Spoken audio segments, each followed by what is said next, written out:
నీ వంటి వారు ఒక్కరును లేరు, నీవే అతి శ్రేష్ఠుడా.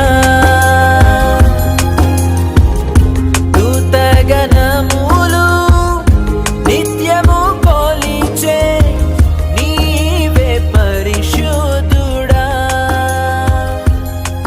నిన్న నేడు మారని. ప్రభు అయిన యేసుక్రీస్తు అతి శ్రేష్టమైన నామంలో మీకు అందరికీ వందనములు. పరిశుద్ధ గ్రంథమైన బైబిల్ నందు యోహాను సువార్త 21వ అధ్యాయము 13వ వచనములో మనం ఈ విధముగా చదువుచున్నాము. యేసు వచ్చి ఆ రొట్టెను తీసుకొని వారికి పంచిపెట్టెను, అలాగే చేపలను కూడా పంచిపెట్టెను.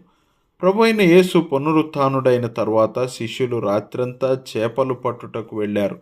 అయితే ఆ రాత్రంతా వారు ఏమీ పట్టలేకపోయారు, ఎంతో అలసిపోయారు. వారు తీరమునకు వచ్చినప్పుడు యేసు వచ్చి రొట్టెలను చేపలను పంచిపెట్టాడు. పాపపు ఫలితం వలన మనుష్యులు ఈ లోకములో అలసిపోయి ఓడిపోయి ఆందోళనలో ఉన్నారు. వారికి ఈ లోకములో శాంతి నెమ్మది ఇచ్చువారు ఎవరునూ లేరు. ప్రభు అయిన యేసుక్రీస్తు శిలువలో తన రక్తమును చిందించి మానవాళికి ప్రాయశ్చిత్తమును కలిగించాడు. ఆయన యందు విశ్వాసముంచు ప్రతి ఒక్కరికి పాప క్షమాపణ కలిగించి వారికి తన రక్షణ అనుగ్రహిస్తాడు. ఈ చెడ్డ లోకములో అలసి సొలసి ఓడిపోయి ఆందోళనలో ఉన్న మానవాళికి కేవలం ప్రభు అయిన యేసుక్రీస్తు మాత్రమే ఒకే ఒక్క ఆదరువు మరియు ఆశాదీపం. ఆయన వారి ఆత్మీయ అవసరాలను తీరుస్తాడు మరియు పాప భారము నుండి విశ్రాంతినిస్తాడు.